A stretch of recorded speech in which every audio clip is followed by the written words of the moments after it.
Zimebaki dakika 3 tu. Ni mtihani wako wa mwisho huu, kwa hiyo hakikisha kile ulichokiandika ni sahihi. Ongezea booklet. Muda ni mdogo, uweze kuongeza booklet size.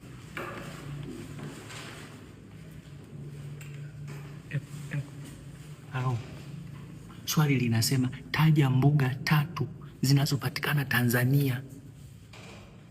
Wewe unaandika Kimara Temboni, unaandika Tegeta Nyuki, unaandika Chang'ombe.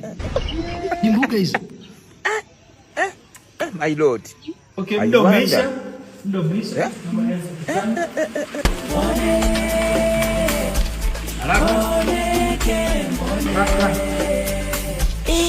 Why you always me?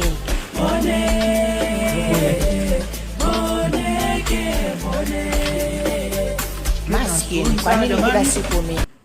Kwa ajili ya mtihani wenu ambao unafanya. Wewe haina haja mtihani wako kwenda baraza kwa sababu ulichokiandika hapa ni useless. Niangalie.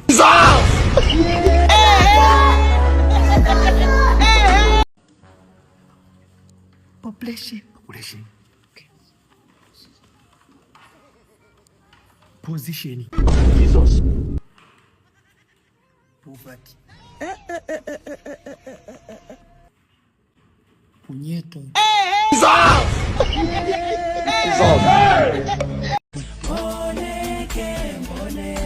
Baby, asante kwa kunichana nywele. Asante kushukuru baby. Alikuwa anakuchana nywele?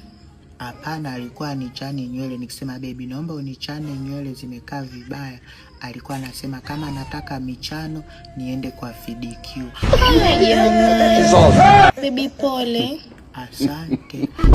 Alafu baby, kuna siku nikasema baby, wazazi wangu wanataka kukuona, twende. Akasema mwenye shida na mfate mganga. Baby pole. Asante. Alafu kuna siku nimetoka kazini nikakuta tu amenifungia mlango mapema tu, hata jua alijazama. Nikaa na bisha hodi, baby fungua, baby fungua. Akaniuliza we nani? Nikasema ni mimi mume wako Yohana. Akasema Yohana mstari wa ngapi? Jamani, baby pole. Asante. Alafu baby, unakumbuka siku ile sisi tulienda vacation, ukao unatumia hiyo hapo simu yako kupiga picha, ulipiga picha simba alionekana kama paka. Kwa sababu ile kamera yako ya simu ilikuwa mbovu, sasa nimekuletea hii hapa surprise zawadi. Asante. Hii hapa inaitwa Samsung Galaxy A07. Hii hapa nimekuletea baby.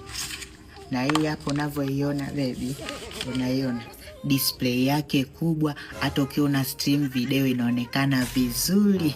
Naona kamera yake nzuri, na unapopenda kupiga picha hii ndo yenyewe. Sasa beti lake linadumu kwa muda mrefu, sio kama ile simu yako muda wote unachaji.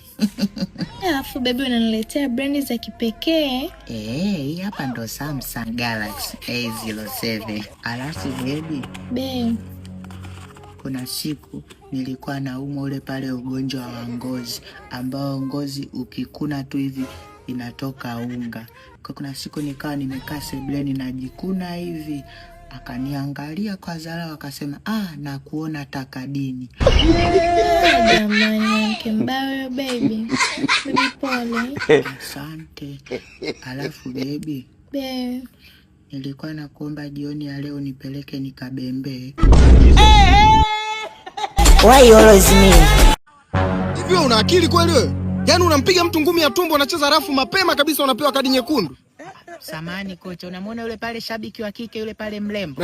Amefanyaje? Nilipokuwa uwanjani akasema wewe chezaji la UEFA ukitoka unione. Kwa nikona huyu hawezi akavumilia dakika 90. Kwa hiyo ndio maana nikacheza hiyo hapo, alafu nimempiga mtu ndio nimepewa kadi nyekundu ili nionane naye hapo nje.